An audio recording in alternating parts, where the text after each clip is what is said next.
పెట్టినతను TDP సంబంధించినటువంటి వ్యక్తి.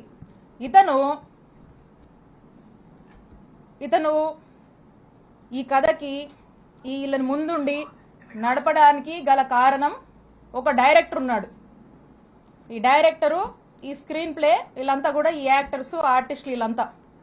ఎందుకంటే మొదటి నుంచి కూడా ఒక మార్కెటింగ్ టీంని పెట్టి, మీరు వస్తారా, విడుదల రజనీ మీద కేసు పెడతారా, కంటెంట్ మేము ఇస్తాము, మీరు జస్ట్ అక్కడికి వెళ్ళి ఆ కంప్లైంట్ ఇచ్చిరండి, మీరు వస్తారా, అధికారం మా దగ్గర ఉంది, ఏం పని కావాలో చేసి పెడతాము, విడుదల రజనీ మీద మేము ఒక నరేషన్ ఇస్తాము, ఆ నరేటివ్ తీసుకుని పలానా ఆఫీస్కి వెళ్ళి కంప్లైంట్ చెప్పండి, బయటికి రాగానే మీడియాతో మాట్లాడండి, సోషల్ మీడియాలో పెట్టండి అనేది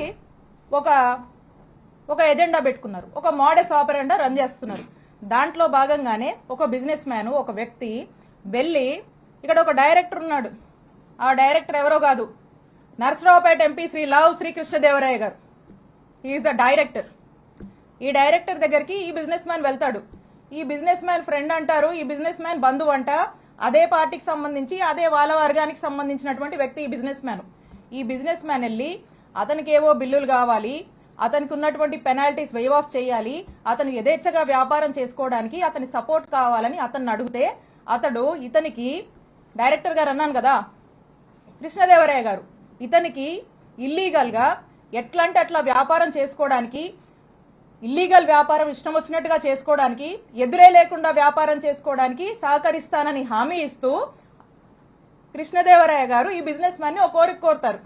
ఏంటంటే, నా టార్గెట్ విడుదల రజనీ, ఈ విడుదల రజనీ మీద తన్ని డిఫేమ్ చేయాలి, తన మీద ఏదో ఒక కంప్లైంట్ పెట్టండి, తన్ని డిఫేమ్ చేద్దాము, కంప్లైంట్ పెట్టించడము, ఆ పైన ఫాలోఅప్లు వ్యవహారాలు మొత్తం నాది బాధ్యత, మీరు అలా కంప్లైంట్ పెట్టి నేను చెప్పిన ఆఫీస్కి వెళ్ళి ఇచ్చేసి మీరు ఇంట్లో కూర్చోండి మెలకుండా, నేను నడుపుతా అని చెప్పి మీ బిజినెస్లు నడిపిస్తా అని అతనికి అభయం ఇచ్చి వెనకుండి ఈ విధమైనటువంటి దారుణమైనటువంటి ఇల్లీగల్ కేసుని నా మీద, మా స్టాఫ్ మీద, మా మరిది మీద పెట్టించినటువంటి ప్రయత్నం చేశారు.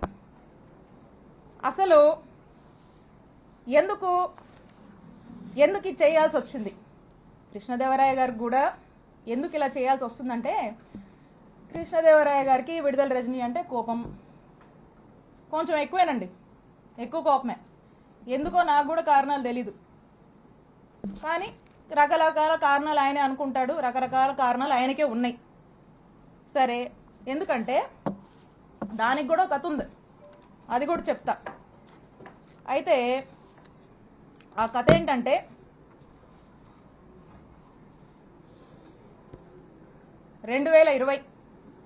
వైఎస్ఆర్ కాంగ్రెస్ పార్టీ అధికారంలో ఉంది.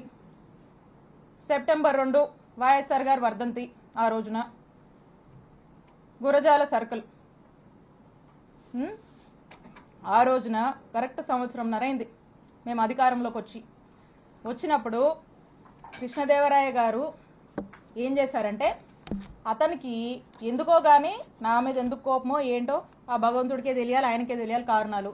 అతని కోసం, అతని గ్రూప్ కోసం, అతను ఇక రకరకాలు ఉంటాయిలేండి. సరే, ఆయన ఏం చేశారంటే, ఈ గురజాల సర్కిల్లో ఉన్నటువంటి పోలీస్ స్టేషన్లో అక్కడున్నటువంటి డిఎస్పీ గారిని, అక్కడున్నటువంటి సిఐ గారిని, ఇద్దరిని కూడా మాటలు చెప్పి మా అధికారాన్ని మా మీదకే వాడి వాళ్ళని, పోలీసులను బ్రైబ్ చేసి నా మీద, నేను మాట్లాడేటువంటి ఫోన్ నంబర్ మీద, నేను వాడేటువంటి నంబర్స్ మీద, మా సిబ్బంది నంబర్స్ మీద, మా ఇంట్లో వాళ్ళ నంబర్స్ మీద ఒక 6 నుంచి 7 నంబర్ల వరకు కూడా కాల్ డేటా తీసే ప్రయత్నం చేశారు. కాల్ డేటా తీయాలంటే ఎఫ్ఐఆర్ కట్టాలి, వీటి మీద ఎఫ్ఐఆర్ కట్టి, ఈ సర్కిల్లో ఎఫ్ఐఆర్ కట్టి ఈ కాల్ డేటా తీశారు. ఇది ఈ రోజున నేను ఎందుకు చెప్తున్నానంటే, మేమిద్దరం ఒకే పార్టీలో ఉన్నాం. ఇది మేము అధికారంలో ఉన్నప్పుడే జరిగింది, అప్పుడు నేను ఎమ్మెల్యేని. అప్పుడు జరిగినటువంటి విషయము నేను ఏ రోజు కూడా ఈ విషయాన్ని చెప్పే పరిస్థితి నాకు రాకూడదని నా మనసులో ఎప్పుడు అనుకుంటూ ఉండేదాన్ని. కానీ ఈ రోజున నేను ఏ తప్పు చేయకపోయినా, ఈ రోజున నన్ను బాధ పెట్టి, నా కళ్ళల్లో ఏదో కన్నీళ్లు చూద్దామని, నన్ను ఇబ్బంది పెట్టి హింసిద్దామని చెప్పి ఈ రోజున వరుస పెట్టి నన్ను టార్గెట్ చేస్తూ నన్ను ఇబ్బంది పెడుతున్నప్పుడు చెప్పక తప్పట్లేదు కాబట్టి ఈ రోజు నేను చెప్తా ఉన్నా. ఆ రోజున మేము ఒకే పార్టీలో ఉన్నాము. వైఎస్ఆర్ కాంగ్రెస్ పార్టీ ఇంటిగ్రిటీ కోసం నేను ఆ రోజు నోరు విప్పలేదు. ఈ రోజున కూడా నేను చెప్పాలనుకోలేదు, కానీ చెప్పే పరిస్థితులు ఏర్పడ్డాయి కాబట్టి నేను చెప్తా ఉన్నాను. ఒకసారి ఆలోచన చేయండి. ఒకే పార్టీకి సంబంధించినటువంటి ఎంపీ, అక్కడున్నటువంటి ఒక బీసీ మహిళ, ఒక ఎమ్మెల్యే మీద కాల్ డేటా తీస్తారండి? కాల్ డేటా అనేది ఒక వ్యక్తి ప్రైవసీకి సంబంధించినటువంటి విషయం. నా ప్రైవసీ అంటే నా జీవితం, నా వ్యక్తిగత జీవితంలోకి రావాలనేటువంటి ఎందుకంత నీచపు ఆలోచన వారికి వచ్చిందో నాకు తెలీదు. నేను ఒక్కసారి అడుగుతా ఉన్నాను, ఈ రాష్ట్రంలో ఇంతమంది అన్నల్ని, తమ్ముళ్ళు ఉన్నారు. వాళ్ళని నేను అడుగుతా ఉన్నా, ఒక్కసారి ఆలోచన చేయండి.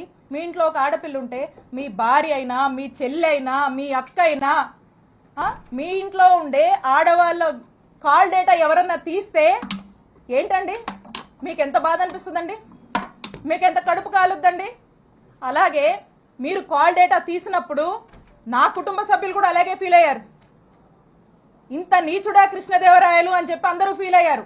ఇది మా అధిష్టానానికి తెలుసు, మా పార్టీలో ఉన్నటువంటి పెద్దలకు తెలుసు, అప్పట్లో ఉన్నటువంటి మా పోలీస్ అధికారులకు కూడా తెలుసు. కానీ ఎప్పుడు బహిరంగంగా ఈ విషయాన్ని నేను బయటికి చెప్పే ప్రయత్నం చేయలేదు. ఇది జరిగినప్పుడు మా నాయకుడు జగన్మోహన్ రెడ్డి గారికి ఇంత మీన్ మెంటాలిటీ ఉన్నటువంటి ఈ వ్యక్తి ఈ విధంగా నన్ను ఇబ్బంది పెట్టి ఈ విధంగా చేశాడు అని చెప్పి, కాల్ డేటాలు తీస్తాడా అని చెప్పి నేను మా ముఖ్యమంత్రి గారికి షేర్ చేసుకున్నప్పుడు, 4 గోడల మధ్య జరిగినటువంటి విషయం. మా ముఖ్యమంత్రి గారు మహిళా పక్షపాతి, మహిళలంటే ఎంతో గౌరవం, 2 ఆడపిల్లల తండ్రి. ఆ ఇంట్లో ఆ 2 ఆడపిల్లలకు ఎవరికైనా ఒక మహిళకు జరిగితే, వాళ్ళ ఇంట్లో మనుషులకు ఎలా జరిగితే ఎలా మనం బాధపడతాం, మన విషయంలో మనం ఎలా బాధపడతామో, నా విషయంలో కూడా మా నాయకుడు జగన్మోహన్ రెడ్డి గారు ఆ రోజు అంతే బాధపడి ఇమీడియట్ గా అక్కడ ఉన్నటువంటి ప్రభుత్వ అధికారులకు, పోలీస్ అధికారులకు ఇన్స్ట్రక్షన్ ఇచ్చి ఇమీడియట్ గా నెసరీ యాక్షన్ తీసుకోమన్నారు. ఇమీడియట్ గా నిమిషాల్లో ఆ రోజు ఇక్కడ పనిచేసినటువంటి డిఎస్పీని, ఇక్కడ ఉన్నటువంటి సిఐని పిలిచి పోలీస్ అధికారులు మాట్లాడితే ఆ పోలీసులు ఏం స్టేట్మెంట్ ఇచ్చారండి? Upon the pressure of honourable MP Narasaraopet Lavu Krishnadevarayalu, upon his instructions మేము ఇది తీయాల్సి వచ్చింది అని చెప్పారు. నిమిషాల్లో సస్పెండ్ అయ్యారు ఆ పోలీసులు. ఇది చాలా మందికి తెలుసు. ఇదేదో వీళ్ళేదో కట్టుకదల్లి నా మీద ఏమాత్రం కూడా పస లేకుండా, సబ్స్టెన్స్ లేకుండా నా మీద ఏదో కేసు పెడితే నేను మాట్లాడట్లేదండి. నేను ఇదిగోండి ఆ ఎఫ్ఐఆర్ కాపీ కూడా ఉంది. మా నంబర్ల మీద తీసినటువంటి ఎఫ్ఐఆర్ కాపీ ఇది కూడా ఉంది, ఎవిడెన్స్. అక్కడున్నటువంటి డిఎస్పీ, అక్కడున్నటువంటి సిఐ సస్పెండ్ అయ్యారు. అది అందరికీ తెలుసు. నేనేదో మీలా కట్టు కదలల్లి ఏదో మాటలు చెప్దామని రాలా. ఇది ఇంత నీచమైన నిజస్వరూపం లావు కృష్ణదేవరాయది. అప్పుడు మా నాయకుడు అతన్ని ఏంటయ్యా కృష్ణ, ఏంది పని అని ప్రశ్నిస్తే తల దించుకున్నాడు కృష్ణదేవరాయలు. ఆ రోజున కృష్ణ గారు తల దించుకున్నారు.